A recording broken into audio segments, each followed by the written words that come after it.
कलहारा धाम की पावन भूमि पर विराजमान माता भगवती माँ काली एवं परम पूज्य सतगुरुदेव के श्री चरणों में सत नमन करती हूँ, वंदन करती हूँ, प्रणाम करती हूँ और यहाँ पर आए हुए सभी भाई बहनों से जय भवानी की।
मेरे भाई बहन, जिस समय का, जिस घड़ी का हम सभी इंतजार कर रहे थे, वह समय, वह घड़ी आ गई है।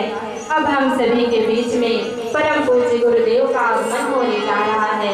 आप सभी से निवेदन है, कृपया आप सभी खड़े होकर के दोनों हाथों को जोड़ करके मानसिक नमन करें, वंदन करें, प्रणाम करें।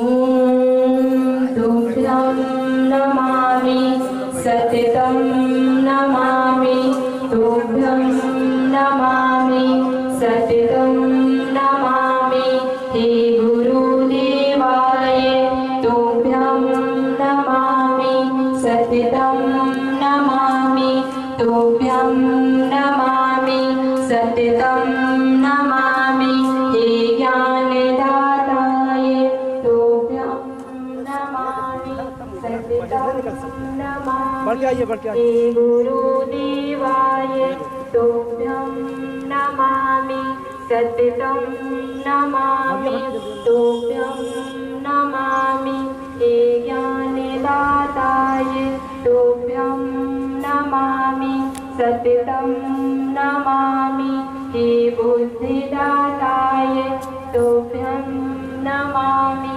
सततं नमामि, तुभ्यं नमामि सततं नमामि, हे गुरुदेवाय तुभ्यं नमामि सततं नमामि, हे ज्ञानदाताय तुभ्यं नमामि सततं नमामि, तुभ्यं नमामि सततं नमामि, हे महाकालाय तुभ्यं नमामि सततं नमामि, तुभ्यं नमामि, हे गुरुदेवाय तुभ्यं नमामि सततं नमामि, नमामि देवो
मैं आप सबके बीच में बुलाना चाहता हूं, जोरदार तालियां होनी चाहिए माधवी बहन के लिए।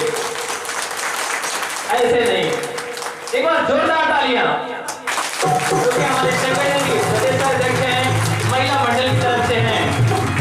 और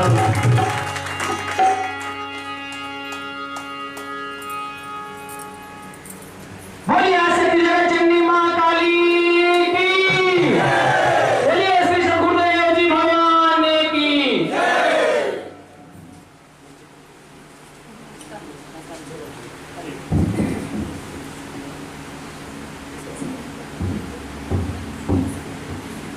परम पूज्य गुरुदेव के चरणों में मेरा प्रणाम। ये उपस्थित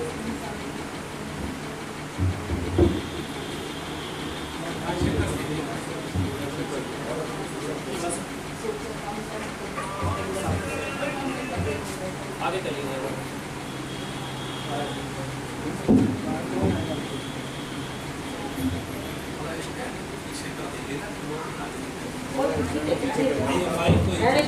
गुरुदेव के चरणों में मेरा प्रणाम। ये उपस्थित सभी जनों मेरा हार्दिक स्वागत एवं अभिनंदन। मैं आपके समक्ष कुछ विचार अपना प्रकट कर रही हूँ। जहाँ तक नारियों के विषय में मैं ज्यादा बोलना चाहती हूँ। महिला शक्तिकरण को बेहद आसान शब्दों में बेहद आसान शब्दों में परिभाषित करना चाह रही हूँ। महिलाएं शक्तिशाली तब बन सकती हैं जब वो अपने जीवन से जुड़े फैसले स्वयं ले और परिवार और समाज में अच्छे से रहें। समाज में उन्हें वास्तविक अधिकार को प्राप्त करने के लिए सक्षम बनाना आप सभी पुरुषों का, उनको सहायता करना, उनको हर तरह से शिक्षा देना बहुत जरूरी है। नारी में ऐसी ताकत है कि वह समाज और देश में बहुत कुछ बदल सकती है। वह समाज में किसी समस्या को पुरुषों से बेहतर समझ सकती है। महिलाओं का जब तक सामाजिक शक्तिकरण नहीं होगा तब तक वह कानूनी अधिकारों का समुचित उपयोग नहीं कर सकेंगे। शिक्षा एक ऐसा कारगर अधिकार है जो सामाजिक गति को तेज करता है। महिलाओं में शिक्षा का प्रतिशत बहुत ही कम है। प्रारंभिक शिक्षा के लिए जो प्रयास हो रहे हैं उन्हें बालिकाओं के लिए अनुकूल परिस्थितियां निर्मित करना, महिला शिक्षकों की कमी को दूर करना अत्यंत आवश्यक है। गांवों में बेहतर शिक्षा उपलब्ध कराने और शिक्षा के प्रति जागरूकता लाने की खास जरूरत है, क्योंकि सामाजिक शक्तिकरण के लिहाज से यह उनके लिए जरूरी है। महिला शक्तिकरण में समाज की भूमिका बहुत महत्वपूर्ण है। देश की समग्र प्रगति तब तक नहीं हो सकती जब तक उस देश की राजनीति से लेकर शिक्षा और स्वास्थ्य जैसे क्षेत्रों में वहां की महिलाएं सशक्त बनकर न उभरी हो। तमाम प्रभावी नीतियों और योजनाओं के बावजूद हकीकत यह है कि महिला व्यवहारिकता में अब भी तरह तरह की सामाजिक और आर्थिक समस्याओं से जूझ रही है। निश्चित तौर पर यह मानना है कि जब तक परिवार और समाज सकारात्मक सोच में आगे नहीं बढ़ेगा तब तक महिलाओं के विकास और शक्तिकरण की बातें करना महज एक कल्पना ही होगा। बस मैं बहुत संक्षेप में बताना चाह रही थी। इतना कहकर मैं अपने बातों को यही समाप्त कर रही हूँ। जय नारी शक्ति, जय गुरुदेव, जय भवानी।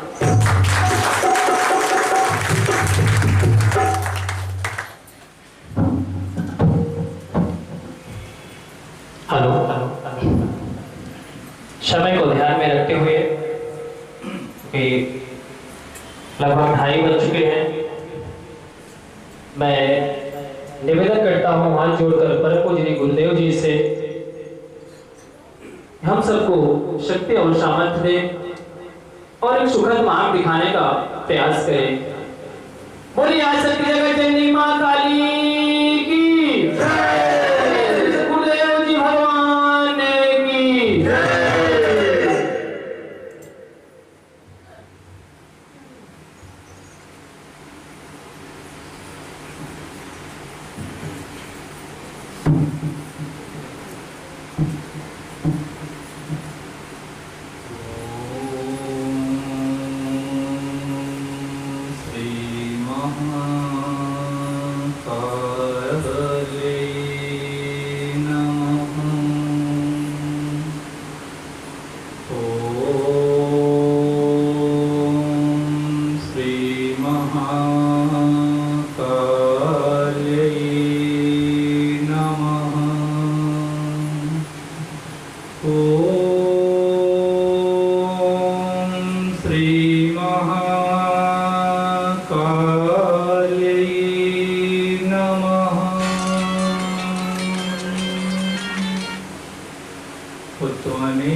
बोलिए माता भगवती माँ काली की जय। आज इस पावन धरा पर विराजमान माता भगवती माँ काली के चरणों में बारंबार नमन करते हुए, प्रणाम करते हुए, उनके दर्शनों के लिए आए हुए समस्त सूक्ष्म शक्तियों को भी मैं सत सत नमन वंदन करता हूँ और उन समस्त सूक्ष्म शक्तियों से निवेदन करता हूँ कि वह अपना यथा उचित स्थान ग्रहण करें।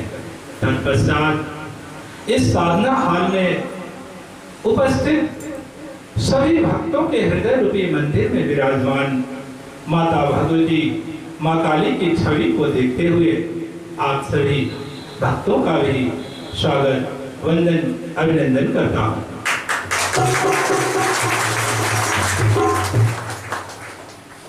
मेरे प्यारे धर्म प्रेमी भाई बहनों, जैसा कि पूर्व के चिंतनों में आप सभी को मेरे द्वारा अवगत कराया गया था कि जो मनुष्य इस संसार में, इस धरती पर जीवन जीने की कला को सीख लेता है, उसी का जीवन सफल और सार्थक हो जाता है। लेकिन आज हम एक ऐसे विषय पर चर्चा करना चाहेंगे जिसकी गहराई को नाप लेना कभी संभव नहीं हो सकता। बड़ा सुंदर विषय है, बड़ा अद्भुत विषय है।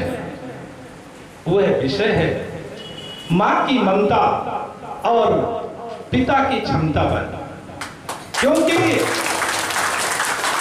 इन्हीं दोनों के आधार पर हर प्राणी का जीवन होता है। समस्त प्राणियों की उत्पत्ति, देव दानव मानव की उत्पत्ति माता पिता से ही होती है। पूर्व के चिंतनों में मेरे द्वारा यह भी कहा गया था कि यदि आप अपने जीवन को, अपने परिवार को, अपने समाज को, अपने देश को सुखी बनाना चाहते हैं तो पहले आपको अपने जन्म से विचार करना होगा। तभी आप अपने देश, अपने समाज, अपने परिवार को सुखी बना सकते हैं। तो कौन कौन भाई बहन अपने जीवन, अपने परिवार को, अपने देश और समाज को सुखी बनाना चाहते हैं? जरा हाथ ऊपर करें तो। चलिए, बड़ी अच्छी बात है कि आप सभी अपने जीवन, अपने परिवार, अपने देश और समाज को सुखी बनाना चाहते हैं। इसके लिए आज स्वयं अपने लिए एक बार जोरदार तालियां बजाएं। स्वयं के लिए, क्योंकि स्वयं कोई अपनी बड़ाई नहीं करता। इसके बाद अब हम सभी दोनों हाथों को ऊपर उठाते हुए एक बार माता भगवती माँ काली के नाम का जय घोष करेंगे, क्योंकि माता भगवती माँ काली को शत्रु विदारिणी कहा गया है। वह शत्रु चाहे जिस रूप में हो, रोग के रूप में हो, प्रेत के रूप में हो, पितर के रूप में हो, अथवा आर्थिक तंगी के रूप में हो, जीवन को सुखी बनाने के लिए, सभी प्रकार के शत्रुओं को नष्ट करने के लिए माता भगवती माँ काली का ही पूजन करना चाहिए। हम सभी अपने जीवन, अपने परिवार, अपने समाज और अपने देश को सुखी बनाने के लिए एक बार दोनों हाथों को ऊपर उठाते हुए जोर से माता भगवती मां काली के नाम का जय घोष करेंगे। बोलिए माता भगवती मां काली की जय, मां काली की जय। मेरे प्यारे भाई बहनों, इस संसार में ही नहीं, अपितु समस्त ब्रह्मांड में, समस्त लोकों में हर प्राणी अपने जीवन को सुखमय व्यतीत करना चाहता है। हर मानव अपने जीवन को आनंद से जीना चाहता है, शांति से जीना चाहता है, प्रेम से जीना चाहता है, उल्लास के साथ जीना चाहता है। पूर्व के चिंतनों में आप सभी के बीच में आप सबको अवगत कराया गया था कि जो मनुष्य इस संसार में जीवन जीने की कला को सीख लेता है, उसी का जीवन सफल और सार्थक हो जाता है। उसी बात को आज पुनः मैं आप लोगों के बीच में दोहराना चाहता हूं। आप सबसे निवेदन करना चाहता हूं कि आप सभी अपने जीवन का स्वयं इंजीनियर बन करके अपने जीवन को सुखमय बना सकते हैं, आनंदमय बना सकते हैं। क्योंकि बिगड़ी हुई मशीनों को तो केवल इंजीनियर ही ठीक कर सकता है। इंजीनियर को ही पता होता है कि इस मशीन में क्या डालने से लंबे समय तक चलेगी और क्या डालने से शीघ्र खराब हो जाएगी। तो उसी तरह आप सब स्वतः अपने जीवन का इंजीनियर बन करके, अपने जीवन से अवगुणों को त्याग करके, नशे मांस को त्याग करके अपने जीवन को सुखमय बना सकते हैं, आनंदमय बना सकते हैं। अपने ही बात अपने परिवार को सुखी बनाने के लिए, अपने देश और समाज को सुखी बनाने के लिए, तो सबसे पहले आपको अपने जन्म से विचार करना होगा, यानी अपने माता पिता को याद करना होगा। क्योंकि माता पिता ही हमारे जीवन दाता होते हैं। हर मनुष्य की उत्पत्ति, हर प्राणी की उत्पत्ति माता पिता से होती है। आज हम सभी इस साधना हाल में बैठे हैं तो वह भी माता पिता की ही देन है। जरा विचार करिए, सोचिए कि इस संसार में मां ना होती तो क्या होता।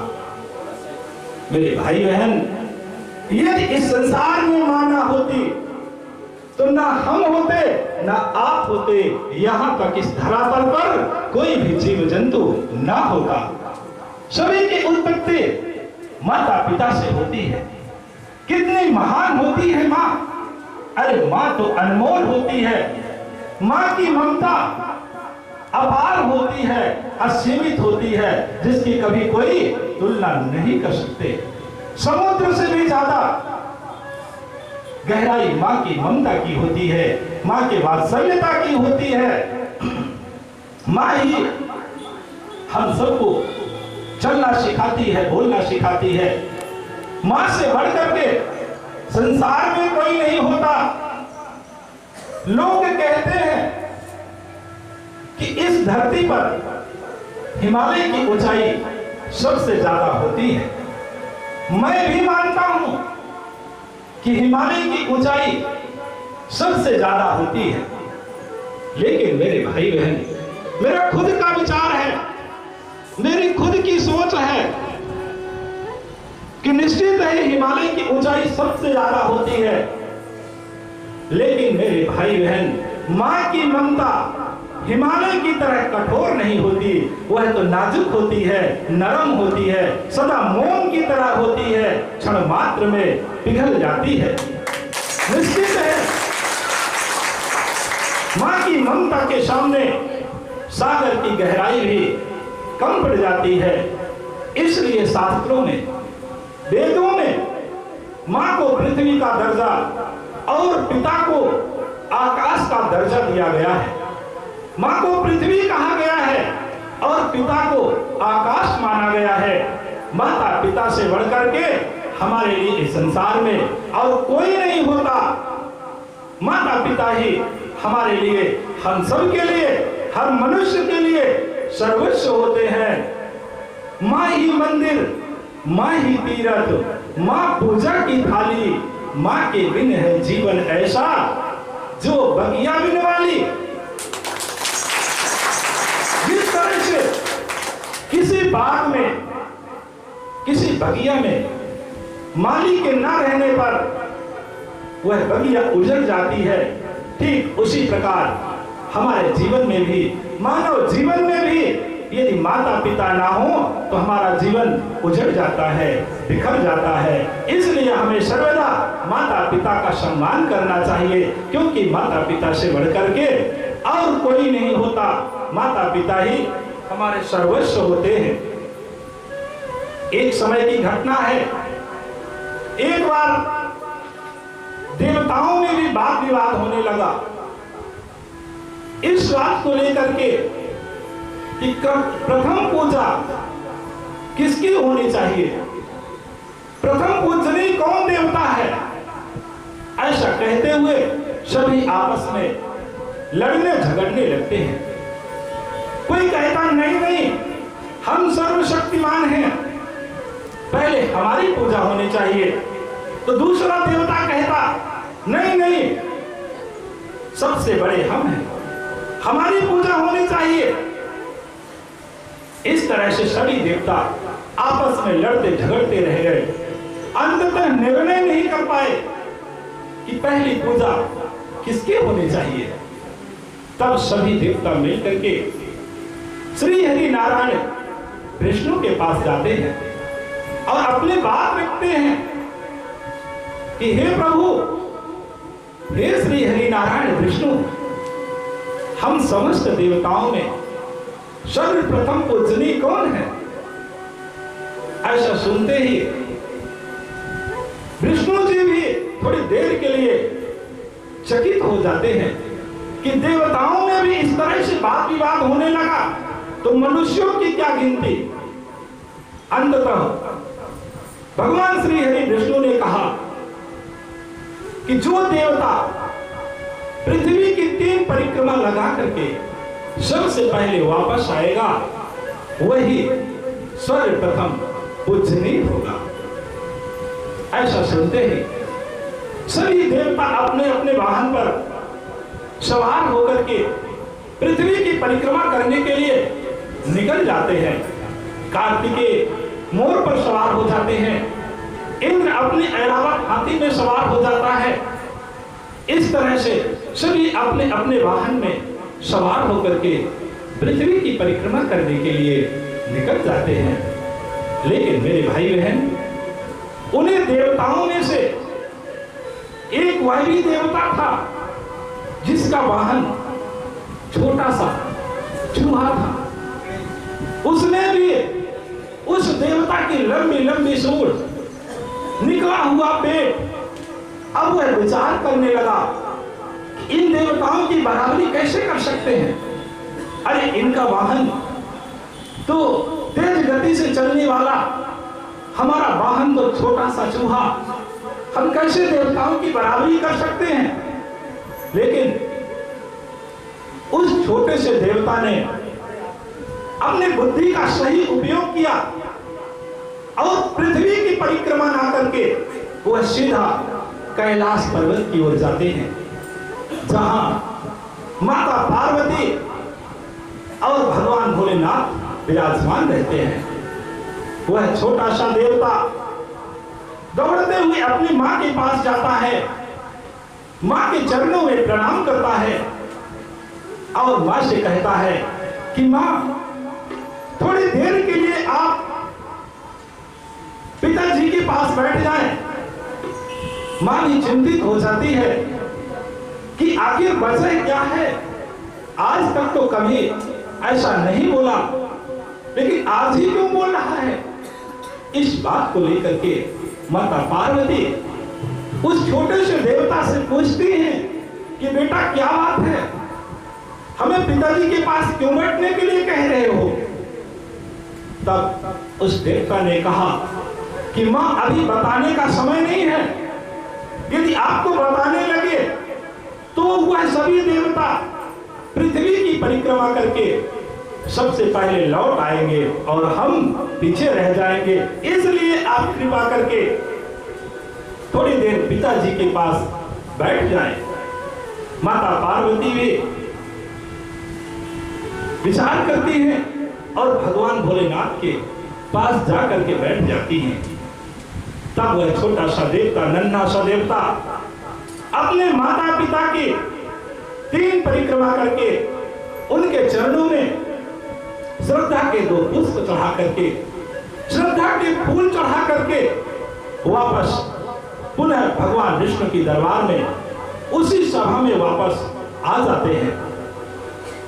कुछ ही क्षणों में सभी देवता भी क्रमशः पृथ्वी की परिक्रमा करके वापस आते हैं तो देखते हैं कि वह देवता जिसका वाहन चूहा है वह वहीं पर बैठा हुआ है।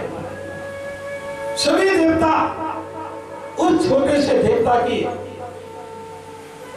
मजाक उड़ाते हैं और कहते हैं कि तू पृथ्वी की परिक्रमा करने नहीं गया? अरे तू जाएगा भी कैसे? तेरा वाहन तो छोटा सा है, नन्हा सा है, हम लोगों की बराबरी कैसे कर सकता है? इस तरह से कहते हुए सभी देवता भगवान श्री हरि विष्णु के आगमन का इंतजार करते हैं कि कुछ ही पलों में श्री हरि नारायण विष्णु उस सभा में उपस्थित होते हैं। बोलिए आशक्ति जगत जननी मां काली की जय, श्री सद्गुरुदेव जी भगवान की जय। सभी देवता भगवान श्री हरि विष्णु से निवेदन करते हैं कि प्रभु, हम सभी देवता पृथ्वी की 3 परिक्रमा करके वापस आ गए हैं। अब आप फैसला करें कि प्रथम पूजनीय कौन है? ऐसा सुनते ही श्री हरि विष्णु ने कहा कि हे देवताओं, इन समस्त देवताओं में से सर्वप्रथम पूजनीय वह देवता है जिसका वाहन चूहा है। सभी देवता चौंक पड़ते हैं, चकित हो जाते हैं और एक साथ में एक स्वर में कहते हैं कि प्रभु, ये कैसे हो सकता है? अरे यह तो कहीं गया ही नहीं, यह तो यहीं बैठा है। हम लोग जब पृथ्वी की परिक्रमा कर रहे थे तो कहीं रास्ते में इससे मुलाकात नहीं हुई, यह तो गया ही नहीं। फिर आप किस आधार पर कह रहे हैं कि यह प्रथम पूजनीय है?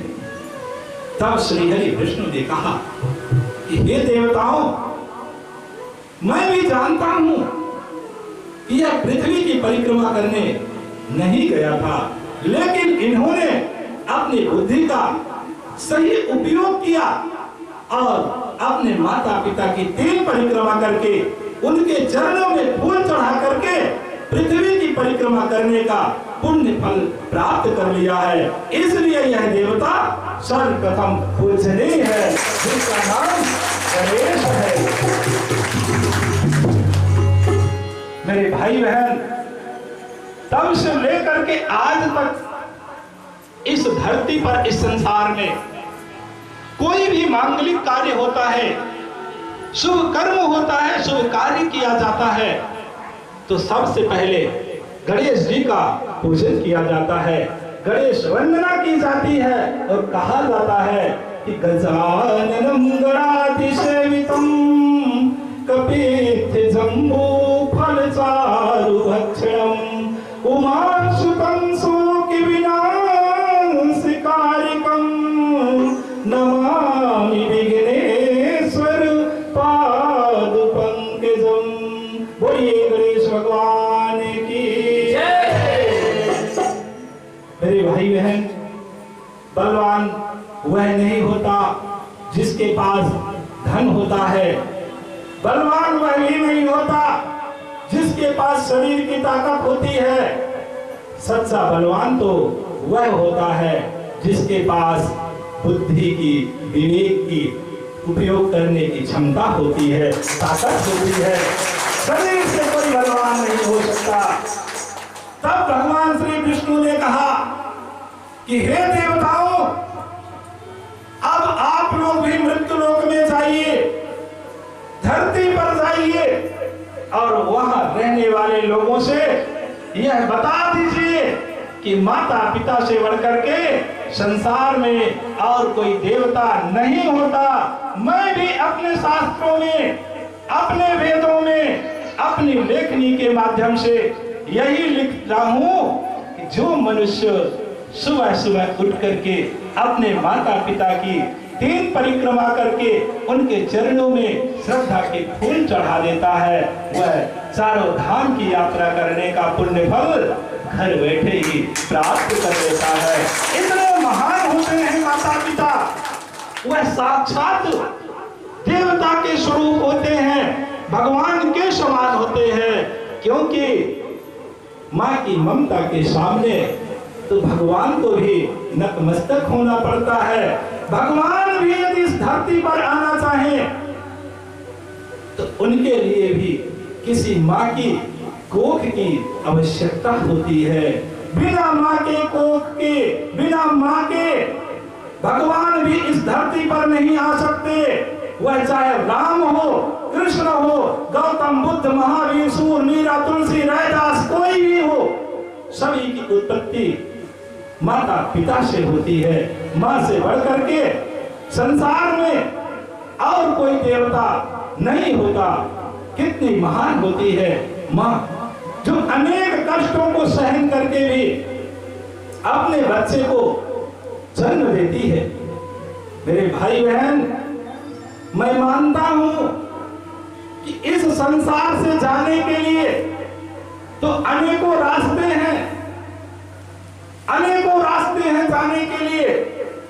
कोई गले में फंदा डाल करके जा रहा है, तो कोई जहर पी करके जा रहा है, तो कोई एक्सीडेंट से जा रहा है, तो कोई वृद्ध अवस्था आने के कारण, शरीर जर्जर होने के कारण इस संसार से जा रहा है।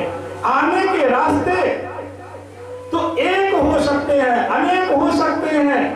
इस संसार से जाने के रास्ते तो अनेक हो सकते हैं, लेकिन इस संसार में आने के लिए केवल एक ही रास्ता होता है, जिसे हम सब माँ कहते हैं।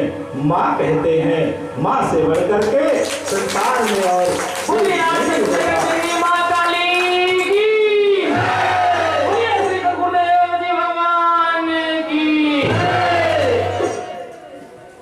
इस संसार में माँ से बढ़कर के और दूसरा कोई नहीं होता। जरा विचार करिए, सोचिए कि माँ की ममता क्या होती है। उदाहरण के लिए मान लीजिए कि 56 प्रकार का भोजन रखा हो और उस 56 प्रकार के भोजन में जो सबसे स्वादिष्ट भोजन हो और माँ को भी वह भोजन अति प्रिय हो, सबसे ज्यादा प्रिय हो, और माँ उस भोजन को उठा करके अपने मुख में रख ले, अपने जिह्वा पर रख ले। लेकिन जिस समय माँ को यह पता चल जाए कि उसके पेट में जो शिशु पल रहा है, जो गर्भ पल रहा है, उसके लिए यह भोजन नुकसानदायी हो सकता है, तो माँ उस भोजन को कभी नहीं करेगी जो उसके बच्चे के लिए नुकसान पहुंचा सके। मुख में रखा हुआ भोजन भी माँ निकाल करके बाहर रख देती है। यह होती है माँ की ममता। माँ अपने बच्चे की खुशी के लिए बड़ी से बड़ी भी कुर्बानी देने के लिए तैयार रहती है। कभी आप लोग अनुभव करिएगा कि छोटा सा शिशु हो, छोटा सा बच्चा हो और वह माँ की गोदी में बैठा हो, तो दुनिया की कोई ताकत नहीं है कि माँ के शरीर में प्राण रहते हुए उस बच्चे का कोई अधिक कर दे। बड़ी से बड़ी भी कुर्बानी दे करके माँ अपने बच्चे को हर पल तैयार रहती है, तत्पर रहती है, खुशी देने के लिए परिपूर्ण रहती है। तो वह केवल इस संसार में केवल माँ होती है। लेकिन जो इतने बड़ी कुर्बानी देने के लिए हर पल तैयार रहती है, आज इस पढ़े लिखे युग में माता पिता की क्या दशा हो रही है, यह तो हम सभी जानते हैं। हम सभी अपने आंखों से देखते हैं, जो अपने प्राणों की भी कुर्बानी देने के लिए हर पल तैयार रहती है, तत्पर रहती है। उनके साथ हम कैसा सलूक करते हैं, क्या करते हैं, यह तो हम सभी जानते हैं। एक समय की घटना है, एक दंपत्ति थे। मां कितनी बड़ी कुर्बानी दे सकती है, इस बात पर एक कहानी के माध्यम से आप सभी को अवगत कराना चाहूंगा। एक दंपत्ति थे, उनके यहां सब कुछ संपन्न था, धन दौलत गाड़ी घोड़ा सब कुछ था, लेकिन एक चीज की उनके पास कमी थी। वह कमी केवल संतान की थी।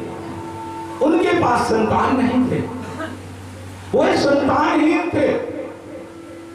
संतान की चाहत को लेकर के वह अनेकों जगहों पर जाते थे, मंदिरों में जाते थे, संतों के पास जाते थे, महापुरुषों के पास जाते थे, लेकिन अंततः उन्हें निराशा ही हाथ लगी।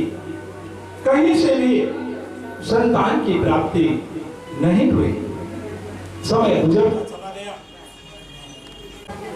दोनों पति पत्नी संतान की चाहत को लेकर के, संतान पाने की इच्छा से अनेकों जगहों पर जाते थे, मंदिरों में जाते थे, संतों महापुरुषों के पास जाते थे, लेकिन अंततः उन्हें निराशा ही हाथ लगी। संतान की प्राप्ति नहीं हो सकी। समय गुजरता चला जाता है कि नवरात्रि का पावन बेला जानकर, नवरात्रि का शुभ अवसर जानकर दोनों पति पत्नी निराहार रहते हुए माता भगवती प्रतिसत्ता जगदम्बा की आराधना में लीन हो जाते हैं। एक दिन गुजरता है, दूसरा दिन गुजरता है, 4 दिन, 6 दिन, 7वां दिन व्यतीत हो जाता है, 8वां दिन आ जाता है। तब उन दोनों की तपस्या को देख करके माता भगवती प्रकृति सत्ता जगदम्बा श्री हरि विष्णु को आदेश देती हैं कि आप जाकर के इन दोनों की कामनाओं की पूर्ति करें। मेरे भाई बहन, माता भगवती जगदम्बा का आदेश पाकर के श्री हरि नारायण विष्णु उन दोनों के सामने प्रकट हो जाते हैं। वह दोनों पति पत्नी भगवान का दर्शन करके अपने आप को कृत समझ लेते हैं, उनके चरणों में प्रणाम करते हैं, नतमस्तक होकर के, दंडवत होकर के उनके चरणों में नमन करते हैं। तब श्री हरि विष्णु ने कहा कि आप दोनों ने कठोर तपस्या किया है, कठोर साधना किया है, अतः आपकी जो इच्छा हो वह वरदान मांग सकते हैं। उन दोनों पति पत्नी ने भगवान श्री हरि नारायण विष्णु के श्री चरणों में नमन करते हुए निवेदन करते हैं कि हे प्रभु, वैसे तो आपके द्वारा दिया हुआ हमारे पास सब कुछ है, केवल एक ही कमी है, वह कमी है संतान की। सो आप हमें संतान देने की कृपा करें। ऐसा सुनते ही श्री हरि विष्णु ने कहा कि संतान सुख आपके जीवन में नहीं है, आप संतान सुख नहीं पा सकते, अतः आप दूसरा कोई वरदान मांग लें। तब उन दोनों पति पत्नी ने श्री हरि विष्णु के चरणों में निवेदन करते हुए कहा कि प्रभु, यह बात तो हमें पहले से ही मालूम है, क्योंकि संतों ने, महापुरुषों ने हमें यह बताया था कि हमारे जीवन में, हमारे भाग्य में संतान सुख नहीं है। लेकिन प्रभु यह बताइए कि क्या माता भगवती जगदम्बा की आराधना करने पर भी और आपके दर्शन होने पर भी हमें संतान की प्राप्ति नहीं हो सकती? ऐसा सुनते ही श्री हरि विष्णु कहते हैं कि संतान तो दे सकते हैं, परंतु एक शर्त है। दोनों पति पत्नी भगवान से निवेदन करते हुए कहते हैं कि भगवान, वह शर्त क्या है, हमें बताया जाए कि वह शर्त क्या है। तब श्री हरि विष्णु ने कहा कि संतान सुख, संतान तो दे सकते हैं, परंतु जिस समय आप अपने बच्चे का मुख देखेंगे उस समय दोनों अंधे हो जाएंगे। पिता थोड़ी देर के लिए चिंतित हो जाते हैं, सोचने लगते हैं, सोच में पड़ जाते हैं, परंतु मां की ममता को देखिए, वह झट से हाँ कह देती है कि प्रभु, हमें यह शर्त कबूल है, हम स्वीकार करते हैं। बच्चे की खुशी के लिए हम अपने आंखों की भी कुर्बानी देने के लिए तैयार होते हैं। ऐसा कहते ही श्री हरि विष्णु तथास्तु कहते हुए अंदर ध्यान हो जाते हैं। दोनों पति पत्नी अपने घर की ओर जाते हैं। समय गुजरता जाता है, 9वां महीना आ जाता है, वह घड़ी, वह समय आ जाता है। तभी दोनों पति पत्नी की आंखों में पट्टी बांध दी जाती है। वह क्षण आ जाता है, बच्चे का जन्म हो जाता है। लेकिन मेरे भाई बहन, दोनों माता पिता की आंखों में पट्टी बंधी रहती है और बच्चे के जन्म के बाद उसे दूसरे कमरे में रख दिया जाता है, दासियों को समर्पित कर दिया जाता है सेवा करने के लिए। रात्रि गुजरती है, सुबह होता है। सुबह होते ही वह बालक, छोटा सा नवजात शिशु रोने लगता है, रोता ही चला जाता है। शांत होने के लिए बहुत सारे उपाय किए गए, परंतु वह बालक शांत नहीं हो रहा था, जिसकी रोने की आवाज को सुन करके मां का हृदय व्याकुल हो रहा था, तड़प रहा था, बेचैन हो रहा था। बहुत प्रयास किया गया उस बालक को शांत करने के लिए, फिर भी वह बालक रोना बंद नहीं किया। तब मां का कलेजा धड़क उठा, फड़क उठा और झट से अपने आंखों की पट्टी उतार करके बच्चे के कमरे की ओर दौड़ने वाली थी कि पिता के द्वारा रोक दिया गया और कहा गया, अरे तू कहां जा रही है? क्या तुम्हें भगवान का वरदान भूल गया कि जिस समय तू अपने बच्चे का मुख देखेगी उस समय तुम्हारी आंखों की ज्योति चली जाएगी। तब मेरे भाई बहन, उस मां ने कहा, मां की ममता ने कहा कि हमारी आंखों की रोशनी जाती है तो चली जाए, परंतु हम अपने बच्चे को रोते हुए कभी नहीं देख सकते। ऐसा सुनते ही पिता ने भी कहा, जब तू तैयार है अपने आंखों की कुर्बानी देने के लिए तो मैं भी तेरे साथ हूं। पिता भी झट से अपने आंखों की पट्टी उतारते हैं, खोलते हैं और दोनों पति पत्नी उस कमरे के दरवाजे तक जाते हैं। लेकिन दरवाजे में खड़े हुए लोगों के द्वारा भी उन्हें रोका जाता है और कहा जाता है कि तुम लोग पागल हो क्या? अरे बच्चे का मुखड़ा देखते ही तुम दोनों की आंखों में आंखें चली जाएगी, संसार के सामने अंधेरा छा जाएगा। लेकिन मेरे भाई बहन, माँ की ममता को कौन रोक सकता है।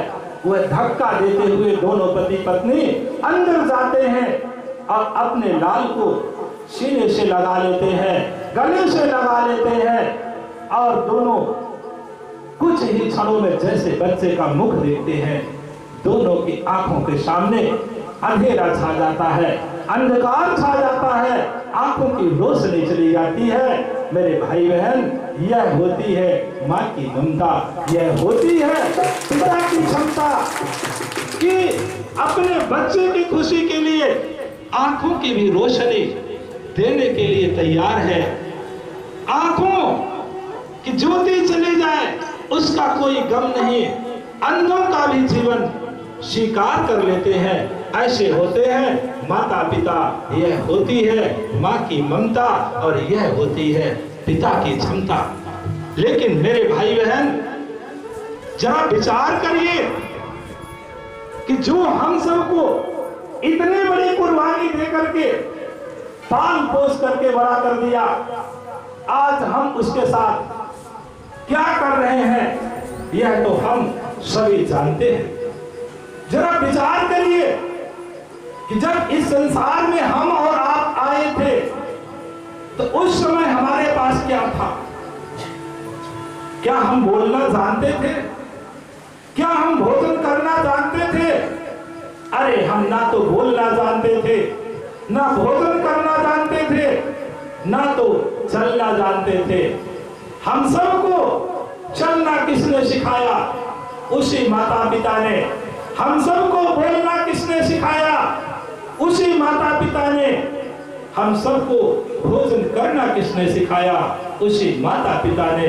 लेकिन जिस समय हम बोलना सीख जाते हैं तो हम उनके साथ कैसा बर्ताव करते हैं, किस तरह से अपने शब्दों का उपयोग करते हैं, यह तो हम सबको हर पल याद रखना चाहिए। कितना उपकार है हम सब के ऊपर माता पिता का, लेकिन उस उपकार को हम सभी भूल जाते हैं। इसलिए आप सबसे यही निवेदन करना चाहता हूं कि आप सब माता पिता को कभी भूलने का प्रयास न करें। जितना हो सके, जब वह बचपन में आपको उंगली पकड़ करके चला सकते हैं तो आप उन्हें बुढ़ापे में हाथ पकड़ के जरूर चलाइएगा। आइए हम सभी इस गीत के माध्यम से माता पिता के उपकार को याद करते हैं और आप सबसे निवेदन करते हैं कि उनके उपकार को कभी भूलने का प्रयास नहीं करना चाहिए। आइए हम सभी इस गीत के माध्यम से आप सबसे निवेदन करते हुए कहना चाहूंगा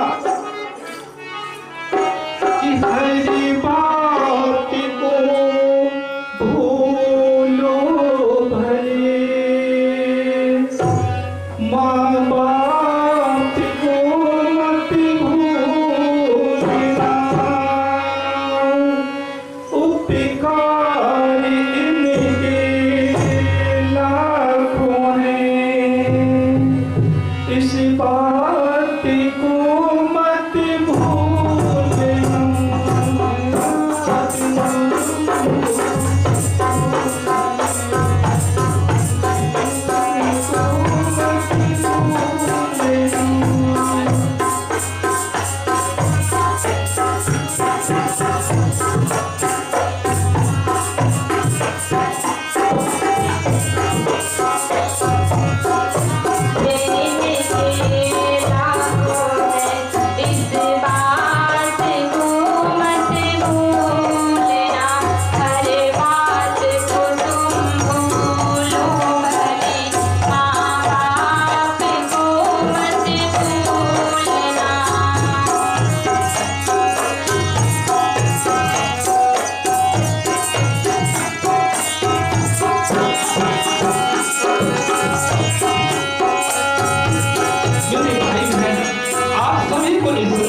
लाने के लिए ना जाने हुए कितने मंदिरों में गए होंगे।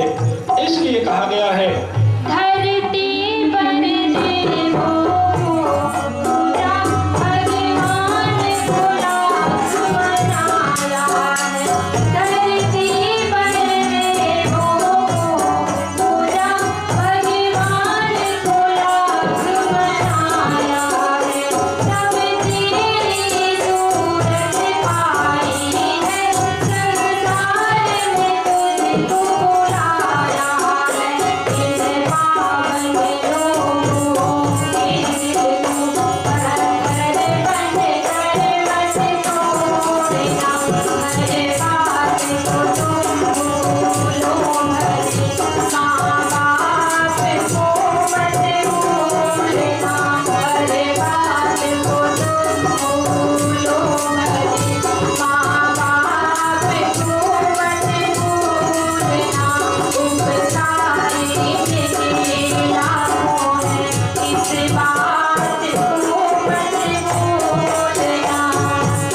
बचपन को याद करें कि जब आप इस धरती पर आए थे, उस समय आपके पास न चलने की सामर्थ्य थी, न बोलने की सामर्थ्य थी। तब आप गीले में ही पड़े रहते थे।